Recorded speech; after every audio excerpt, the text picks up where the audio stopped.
Chapter 5, in which Cimorene receives a formal call from her companions in dire captivity. Kazul slept late the following morning, and Cimorene was afraid that she would leave before Cimorene had a chance to ask about the dragon's after-dinner conversation. To her relief, Kazul called her in as soon as she was thoroughly awake and asked Cimorene to bring in the brushes for cleaning her scales. "What was the crystal your friend mentioned last night?" Cimorene asked, as she laid out the brushes. "The one who she thought King Tokas could use somehow to find out what the wizards are doing?" "The king's crystal," Kazul said. "It's one of the magical objects that belongs to the king of the dragons." "But what does it do? And why did Warog think that King Tokas wouldn't want to use it?" "Using the crystal is a difficult and tiring thing, and Tokas is getting old," Kazul replied. "Zareth was right to say that the crystal ought to be used, but it will take more evidence than we have right now to persuade the king of that. As to what it does, the crystal shows things that are happening in other times and places. It's useful, but it can be very difficult to interpret correctly."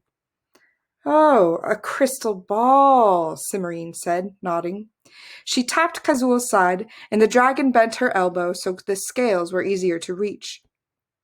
"The court wizard at Linderwall had one, but I had to stop my magic lessons before he got a chance to show me how to work it. The king's crystal is more like a plate, but the principle is the same," Kazul said. "A crystal plate?" Cimorene blinked. "No wonder nobody talks about it much. It just doesn't sound right." Kazul shrugged. "The king's crystal is much more accurate than an ordinary crystal ball, and if crystal plate sounds odd to most people, it means that fewer of them will try to steal it." Was that what the silver-green dragon meant when he said that if the wizards started wandering through the mountains, you'd lose half of your magic in no time? I never heard that wizards stole magic rings and swords and things. "Not magic things," Kazul said. "Magic.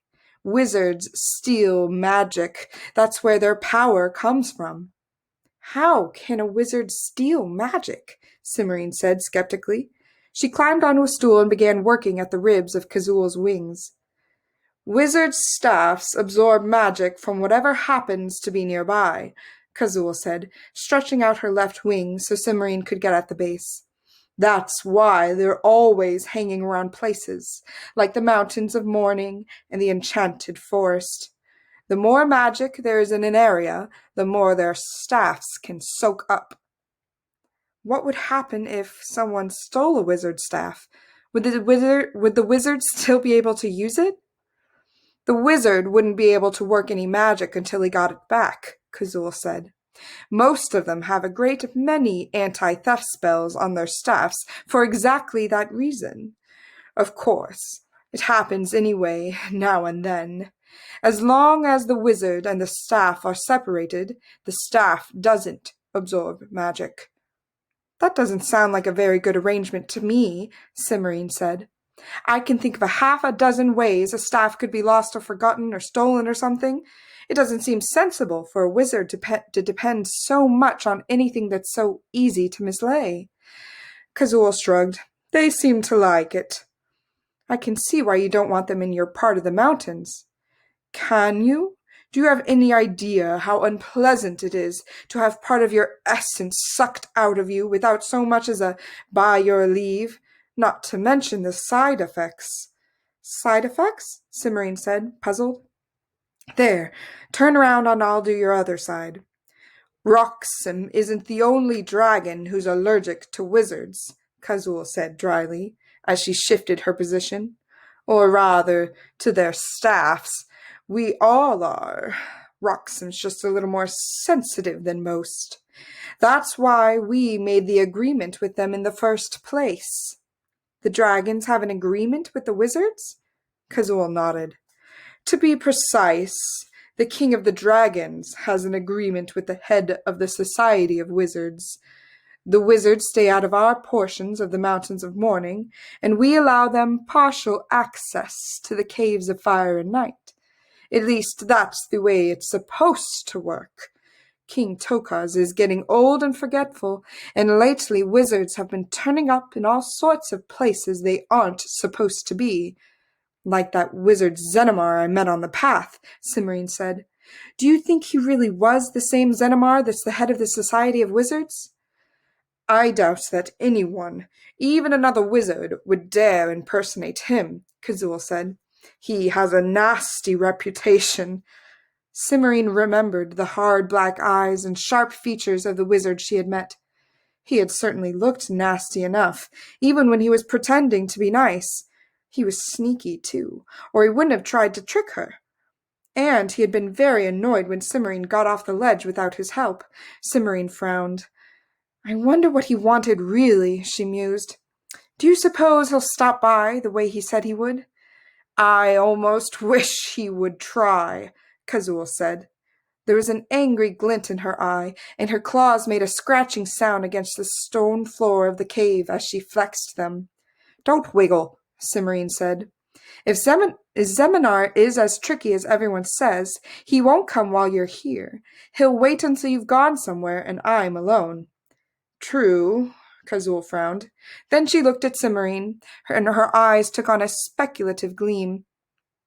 He probably thinks you're as silly as most princesses, so he'll be hoping to trick you into giving him whatever it is he's after. And if he does, then maybe I can fool him instead, Cimorene finished. And once we know what he's after, we can decide what to do about it. Kazul and Cimorene discussed this idea while Cimorene finished brushing the dragon's scales. There was very little they could do to prepare, since they did not know when Zeminar might show up at the cave, or what he might do when he arrived. Then Kazul went off to inspect the ledge where Cimorene had met the wizard, to see whether bits of it were still invisible. When Kazul had gone, Cimorene went into the library to hunt through all the books and scrolls of spells. The behavior of the dragons at dinner the previous evening had made a considerable impression on her, and she wanted to see whether she could find a spell to fireproof herself. Until then, she hadn't realized that when a dragon lost his temper, he started breathing fire. Not that she was planning to do anything to irritate Kazul, or any other dragon for that matter, but the dragons at dinner had been too annoyed to be careful, and she didn't want to get burned by accident, no matter how sorry the dragon might be afterward. At first, Cimorene didn't have much luck. She hadn't had time to do much organizing in the library, and most of the books and scrolls were lying in haphazard, dust-covered piles. Some even fallen on the floor, and there were spiders everywhere. Cimorene realized that if she wanted to find anything, she was going to have to do some more cleaning first. With a sigh, she went to get a bucket of water, some cloths for washing and dusting, and a handkerchief to tie over her hair. She worked for several hours, dusting books and manuscripts, wiping off the dirty bookshelves, and putting the books back in neat rows when the shelves were dry. She found 2 books and 5 old scrolls that looked as if they might be interesting. These she set on one of the tables to look at later. She had just pulled a stained and yellowed stack of papers out of the back of the second-to-last bookshelf when she heard someone hallooing outside. Now what? She muttered crossly. She set the papers on the table with the rest of the books she was planning to look at later, and went out to see who was there. To her surprise, the noise was coming from the back entrance, not from the mouth of the cave. She hurried into the passage, rounded the corner, and found herself facing 3 beautiful, elegantly dressed princesses. They were all blonde and blue-eyed and slender, and several inches shorter than Cimorene. The first one wore a gold crown set with diamonds, and her hair was the color of sun-ripened wheat. The second one wore a silver crown set with sapphires, and her hair was the color of crystallized honey. The last wore a pearl-covered circlet, and her hair was the color of ripe apricots. They looked rather taken aback by the sight of Cimorene in her dust-covered dress and kerchief. "Oh, bother," Cimorene said under her breath. Then she smiled her best smile and said, Welcome to the caves of the Dragon Cazul. May I help you with anything? We have made the perilous journey through the tunnels to see the Princess Cimorene, newly come to these caverns, to comfort her, and together bemoan our sad and sorrow fates, the first princess said haughtily. Tell her we are here. I'm Cimorene, Cimorene said. I don't need to be comforted. I'm not particularly sad or sorry to be here, but if you'd like to come in and have some tea, you're welcome to. The first two princesses looked as if they would have liked to be startled and appalled by this announcement, but they were much too well bred to show what they were feeling. The princess with the pearl circlet looked surprised and rather intrigued, and she glanced hopefully at her companions. They ignored her, but after a moment the first princess said grandly, Very well, we will join you then. She swept past Cimorene into the cave. The other princesses followed, the one with the pearl circlet giving Cimorene a shy smile as she passed. Cimorene, wondering what she had gotten herself into, brought up the rear. The princesses stopped when they reached the main cave, and the one in the gold and silver crowns looked a bit disgruntled. The one in the pearl circlet stared in unabashed amazement. My goodness, she said, you certainly do have a lot of space. A Leonora, the gold-crowned princess said sharply. And the princess with the pearl circlet flushed and subsided, looking unhappy. This way, Cimorene said hastily, and led the three princesses into the kitchen.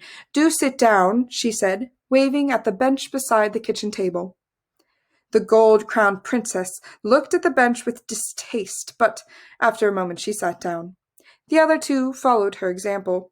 There was a brief silence while Cimorene filled the copper tea kettle and hung it over the fire. Then the gold-crowned princess said, I am remiss in my duties, for I have not yet told you who we are. I am the Princess Caradwell of the kingdom of Roxwell, now captive of the dragon Gornal. This, she nodded toward the princess in the silver crown, is the Princess Helena of the kingdom of Porumbuth, now captive of the dreaded dragon Zareth. And this, she waved at the girl in the pearl circlet, is the Princess Leonora of the Duchy of Tornmarch, now prisoner of the dread dragon Wrede. Pleased to meet you, Cimorene said. I am the Princess Cimorene of the kingdom of Linderwall, now princess of the dragon Cazul.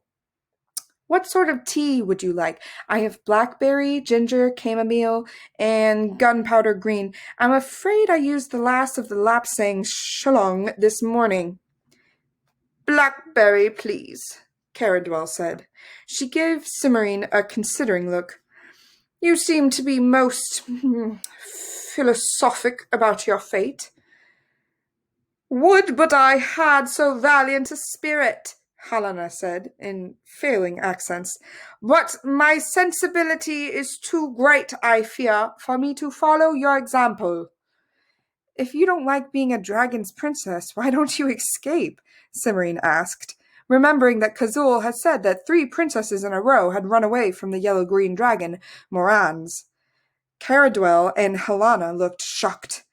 Without being rescued? Helena faltered. Walk all that way with dragons and trolls and goodness knows what else hiding in the rocks, ready to eat me? Oh, I couldn't. It isn't done, Caradwell said coldly, and I notice that you haven't tried it. But I'm enjoying being Cazul's princess, Cimorene said cheerfully. I suppose I might have been upset if I'd been carried off the way you were, but I can hardly complain as it is, can I? Leonora leaned forward. Then you really did volunteer to be Cazul's princess? Caradwell and Helena turned and stared at their companion. Where did you get that ridiculous idea, Leonora? Helena said. Warog said, Leonora faltered. You must have misunderstood, Caradwell said severely. No one volunteers to be a dragon's princess. It isn't done. Actually, Leonora's quite right, Cimorene said, as she set the teacups in front of her visitors. I did volunteer. She smiled sweetly at the thunderstruck expressions on the faces of the two princesses. I got tired of embroidery and etiquette. Caradwell and Alana seemed unaware of how to take this announcement, so they made polite conversations about the tea and asked Cimorene questions about the current fashions. Leonora didn't say very much, and the few times she tried, either Caradwell or Helena jumped on her. Cimorene felt rather sorry for Leonora.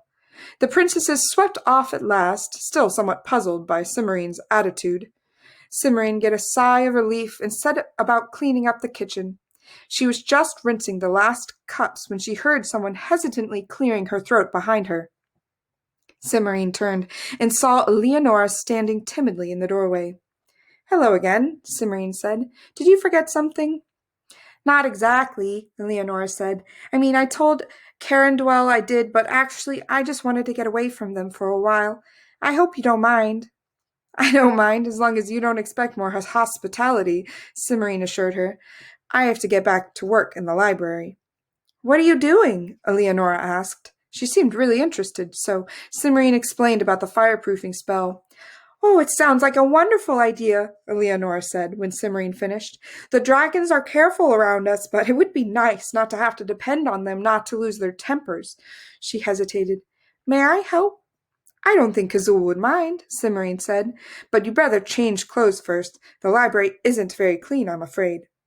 Leonora looked down at her silk gown, which was embroidered heavily with silver and pearls, and giggled. Cimorene took her into the bedroom and found a plain, serviceable cleaning dress in the magic wardrobe. It took 2 tries before the wardrobe figured out that she wanted a dress for someone else, but once it caught on, it provided a splendid selection in Leonora's size. Then they went to the library and got to work. Cleaning was much more enjoyable with Leonora for company. By the time they finished dusting and straightening the last bookcases, the 2 girls were fast friends, and Leonora was comfortable enough to ask Cimorene straight out how it was that she had come to volunteer for a dragon. "It's a long story," Cimorene said, but Leonora insisted on hearing it. So Cimorene told her, and then asked how Leonora happened to be carried off by Warag. To her surprise, Leonora flushed. "I think it was the only thing left they could think of," she said, not very clearly. My family, I mean." "I don't understand," Cimorene said. "It's because I'm not a very satisfactory princess," Leonora said. "I tried, I really did, but it started when the wicked fairy came to my christening." "She put a curse on you?" "No! She ate cake and ice cream until she nearly burst and danced with my Uncle Arthur until 2 in the morning and had a wonderful time. So she went home without cursing me. And Aunt Ermintrude says that's when the whole problem started." "Lots of princesses don't have christening curses," said Cimorene. "Not if a wicked fairy comes to the christening," Leonora said positively. "And that was only the beginning. When I turned 16, Auntie Ermintrude sent me a gold spinning wheel for my birthday, and I sat down and spun. I didn't prick my finger or anything." Cimorene was beginning to see what Leonora was getting at. "Well, if you didn't have a christening curse. So Aunt Ermintrude told Mama to put me and a spinning wheel in a room full of straw and have me spin it into gold," Leonora went on. "And I tried, but all I could manage was linen thread. And who ever heard of a princess who can spin straw into linen thread? It's a little unusual, certainly. Then they gave me a bread of loaf and told me to walk through the forest and give some to anyone who asked. I did exactly what they told me, and the second beggar woman was a fairy in disguise, but instead of saying whatever I spoke, diamonds and roses would drop from my mouth, she said that I was so kind I would never have any problems with my teeth." "Really? Did it work?" I haven't had a toothache since I met her." "I'd much rather have good teeth than have diamonds and roses drop out of my mouth whenever I said something," Cimorene said. "Think of how uncomfortable it would be if you accidentally talked in your sleep. You'd be waking up rolling around on thorns and rocks." "That had never occurred to me," Leonora said, much struck. "Was that everything?" Cimorene said. "No," Leonora said. "Aunt Ermintrude persuaded one of her fairy friends to give me a gown and pair of glass slippers to go to the ball the next came over. and I broke one before I even got out of the castle." "That's not surprising," Cimorene said. "Glass slippers are for deserving merchants' daughters, not for princesses." "Try telling Aunt Ermintrude that," Eleonora said. "I think she was the one who found out Warog was going to ravage a village just over the border and arranged for me to go and visit on the right day so I could be carried off. She even warned me. I suppose she thought that if I knew I'd mess it up somehow." "I don't think I would get along very well with your Aunt Ermintrude," Cimorene commented thoughtfully. "Oh, it wasn't so bad. At least at first," Eleonora said. "Warag ignored me most of the time, especially after he found out I can't cook. And it was a real relief not to have Aunt Ermintrude around anymore. Only then Gornal brought Caradwell and Zareth brought Halala, and they've been making life miserable for you ever since," Cimorene finished. "Why don't you stand up to them?" "I tried, but you don't know what they're like," Eleonora said, sighing. "Caradwell goes on and on about correct behavior, and Helena dissolves into tears as soon as it looks like she's losing an argument. And they've both had dozens of knights and princesses try to rescue them, and I've only had 2. "How do you do it?" Cimorene asked. "I've had 9 already, and they're a dreadful nuisance." Eleonora stared at Cimorene, then began to giggle. "What's so funny?" Cimorene demanded. "Caradwell bragged for a week because 2 knights and a prince tried to rescue her the first month she was here," Eleonora explained between giggles. "She said it was some kind of record. You've barely been with Kazul 4 weeks, and you've had 9! And you didn't even mention it when Caradwell was here. Oh, she's going to be furious when she finds out." "If she wants them, she can have them," Cimorene said. Her expression grew thoughtful. "Maybe they'd be easier to rid of if I sent them along to another princess, instead of just trying to get them to go home." "Oh," said Eleonora, and went off into gales of laughter again. Cimorene gave her questioning look. "It's the ideal of Caradwell being, oh my God, being rescued by a second-hand knight," Eleonora gasped. "Oh dear." Cimorene's eyes began to dance. "I could take a good look at them first, make sure they're worthy of her before I sent them on," she suggested. This was too much for either of them, and they both collapsed into laughter. "You wouldn't really, would you?" said Eleonora when she began to recover. "Send the knights to rescue somebody else? Certainly I would," Cimorene said emphatically. "I meant it when I said they were a nuisance. I wouldn't want to upset Caradwell, though. I'll have to think about the best way of handling it. It's a good thing there probably won't be any more of them for a few weeks. I should have plenty of time to figure something out." "How do you know that?" Eleonora asked. Cimorene explained about the sign and Thranduil and her sprained ankle. Eleonora was impressed and promised to help if she could. "I'll tell Helena that you've twisted your ankle. I know she'll tell the next knight who comes to rescue her, and then it won't matter if Prince Thranduil doesn't tell anybody." This settled, the 2 girls sat down and began looking through the books and scrolls Cimorene had piled onto the table. Eleonora, having been brought up as a proper princess, despite the tiny size of her country, did not read Latin, so Cimorene had to examine those scrolls herself. There was a sizable stack of books left, however, and Leonora wandered into them with a will. It was Cimorene, however, who finally found the spell they were searching for. "I think this is it," she said, looking up from an ancient crumpling scroll. "Being a spell for the resisting of heat and flames of all kinds, in particular those which are the product of magical beasts," she read. "Yes, and there's a list, and it includes dragons." "I would think dragons would be at the top," Eleonora said. "Is it difficult?" "It doesn't look hard," Cimorene said, studying the page. "Some of the ingredients are pretty rare, but it says that you only need them for the initial casting. After that, you can reactivate the spell by just throwing a pinch of dried feverfew in the air and reciting a couplet." "That's not bad," Leonora said. She came around the table and peered over Cimorene's shoulder at the faded ink. "Is it in Latin?" "No, it's just an ornate style of writing," Cimorene assured her. "It's not hard to read once you get the hang of it. See, there's the couplet. Power of water, wind, and earth, take the fire back to its birth." "It's a variation of a dragon spell," Cimorene added thoughtfully. "How do you know that?" Eleonora asked. "The court wizard at home mentioned it when he was teaching me some magic," Cimorene replied, studying the directions. "Then maybe it really will work on dragonfire. Can we get all the ingredients for the initial casting? I think so, but it'll take a while, Cimorene said. I don't have any wolfsbane, and I'm not at all sure about unicorn water. Come on, let's check and see what we need to get. They took the scroll into the kitchen and began hunting through the shelves and supplies. They found more of the ingredients than Cimorene had expected, and she began to wonder whether one of Kazul's previous princesses might have studied magic. They did not, however, find any wolfsbane or unicorn water, nor were they able to locate any white eagle feathers. Leonora discovered a very cobwebby jar labeled powdered hen's teeth, but it was quite empty. Cimorene made a list of the ingredients and they still needed, while Leonora changed back into her pearl-embroidered dress. Leonora took a copy of the list and went back to her quarters, much excited to see whether she happened to have anything useful in the dusty, disused corners of her dragon's kitchen. Cimorene doubted that she would find anything, but there was no harm in letting her look. As soon as Leonora left, Cimorene tidied up the kitchen and put all but 2 of the books back on the shelves in the library. One was the scroll of spells in which she had found the fireproofing spell, because she wanted to take a more careful look at some of the other charms and enchantments it described.